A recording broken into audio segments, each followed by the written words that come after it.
এই দৃশ্য সৌদি আরবের মদিনার আকাশের। মসজিদে নববীর ওপর দিয়ে ইসরায়েলের দিকে ছুটে যাচ্ছে একটি মিসাইল, যেটি ছুড়েছে ইয়েমেনের প্রতিরোধ যোদ্ধারা। এই শহরে শায়িত আছেন মহানবী হযরত মুহাম্মদ সাল্লাল্লাহু আলাইহি ওয়াসাল্লাম, অথচ সৌদি আরবই কিনা কাজ করছে মুসলিমদের বিপক্ষে। গাজায় বর্বরতার প্রতিশোধ নিতে প্রায়ই ইসরায়েলকে মিসাইল দিয়ে লক্ষ্যবস্তু বানায় ইয়েমেন, কিন্তু ইসরায়েলের পক্ষ নিয়ে প্রায়ই সেসব মিসাইল ঠেকিয়ে দিচ্ছে সৌদি আরব। এই সৌদি আরবেও যে ইসরায়েলি মিসাইল শিগগিরই আঘাত হানবে সেই আভাস মিলতে শুরু করেছে চারদিকে। সম্প্রতি কাতারে হামলা চালিয়ে ইসরায়েল বুঝিয়ে দিয়েছে তাদের হাতে কেউই নিরাপদ নয়, অথচ এই কাতার ছিল আমেরিকা ইসরায়েলের মিত্র।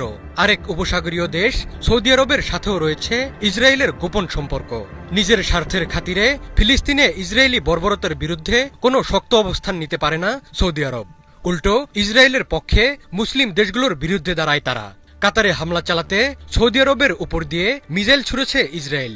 এই মিসাইল না ঠেকালেও ঠিকই ইয়েমেনের মিসাইল প্রতিহত করে দেশটি। জেনেক্সে শিফট করো, লাইফকে লিফট করো।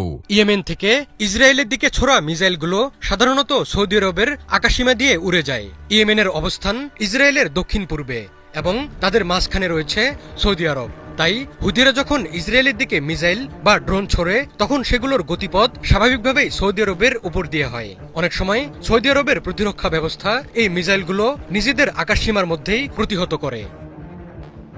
ইসরায়েলের কাতার হামলা প্রমাণ করেছে তাদের হাতে এমন প্রযুক্তি আর অস্ত্র রয়েছে যেগুলো দিয়ে তারা যেকোনো লক্ষ্যবস্তুতে আঘাত হানতে পারে। কাতার সহ মধ্যপ্রাচ্যের 5টি দেশ ইতিমধ্যে ইসরায়েলি হামলার শিকার হয়েছে।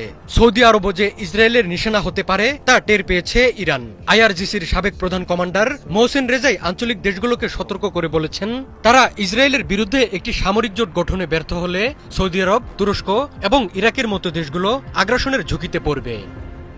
আজ কাতারের দোহায় বসছে জরুরি আরব ইসলামিক সম্মেলন।